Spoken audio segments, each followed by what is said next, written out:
पिछली दो बारों की तरह आज भी हम उच्चक और निम्नक यानी सुप्रीमम और इन्फीमम पर बात कर रहे हैं। तो इसे थोड़ा और अच्छे प्रकार से समझने के लिए मैंने एक उदाहरण ले लिया है। तो ए एक समुच्चय है जो कि वास्तविक संख्याओं का समुच्चय है, या आप कह सकते हैं कि परिमेय संख्याओं का समुच्चय, रैशनल नंबर्स का सबसेट है। इसमें किस प्रकार के फ्रैक्शंस आ रहे हैं, m/n टाइप के आ रहे हैं, जहाँ m हमेशा 2n से कम है। m और n धन पूर्णांक संख्या है, पॉजिटिव इंटीजर है। जैसे n को आपने 3 लिया तो m को आप 6 से कम लेंगे, तो 1 2 3 4 5 आप ऐसी और संख्याएं लिखी हुई हैं। अब प्रश्न ये है कि इसका इन्फीमम क्या हो, इसका सुप्रीमम क्या हो। तो मुझे लगता है कि इसका सुप्रीमम ए होगा, क्योंकि आप जो है इसमें इस प्रकार की संख्याएं देखेंगे। जैसे मान लीजिए कि आप देखेंगे 499/1000, 499 बटे बल्कि उल्टा कहना चाहिए मुझे कहना चाहिए कि मुझे m जो है वो 2n से कम लेना है। तो मैं नीचे 500 ले लेता हूँ, और n को अगर मैं 500 ले लेता हूँ तो m मेरा 1000 से कम हो, तो 999/500, तो काफ़ी 2 के करीब पहुँच गया। अगर मैं 5000 ले लूँ n को, तो m को मैं 10,000 से कम ले सकता हूँ, तो 9,999/500, तो जितना चाहे मैं उतना 2 के करीब पहुँच सकता हूँ। तो मुझे लगता है कि सुप्रीमम जो है वो 2 होगा, और इन्फीमम मुझे लगता है 0 होगा, क्योंकि आप देखिए कि 1/2 आ रहा है, 1/3 आ रहा है, फिर 1/4 भी आएगा, 1/5 भी आएगा, 1/100 भी आएगा, 1/1000 भी आएगा। तो जितना चाहें उतना आप छोटा बना सकते हैं इसके किसी नंबर को, तो आपका इन्फीमम 0 होना चाहिए, ऐसा लगता है। लेकिन इन दोनों पर अभी हम क्वेश्चन मार्क मारते चलते हैं। अब जैसे मैंने पिछली बार सुप्रीमम की बात की थी, आज सुप्रीमम में आपके लिए छोड़ता हूँ, इन्फीमम की बात मैं करता हूँ। तो इन्फीमम की बात करने के लिए मेरा दावा है कि इन्फीमम 0 है।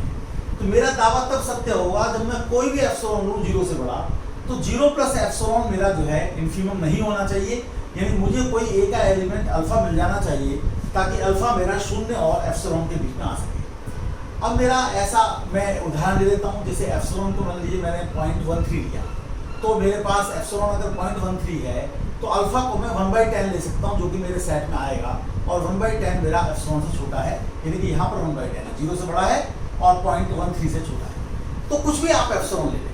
अब कुछ भी आप एप्सिलॉन ले लें, ऐसा अगर आप कह रहे हैं, तो आप ये देखिए कि मैं कौन से नंबर खास तरीके के ले रहा हूँ, जिनके बारे में मेरा ये सोचना है कि वो इनके बीच में आ जाएंगे। मुझे तो कोई भी एक चाहिए, तो 1/n टाइप के ले रहा हूँ, जैसे 1/2, 1/3, 1/4, 1/5। तो 1/n टाइप के नंबर ले रहा हूँ, एप्सिलॉन से छोटा चाहता हूँ, 0 से बड़ा, तो ये हो गए।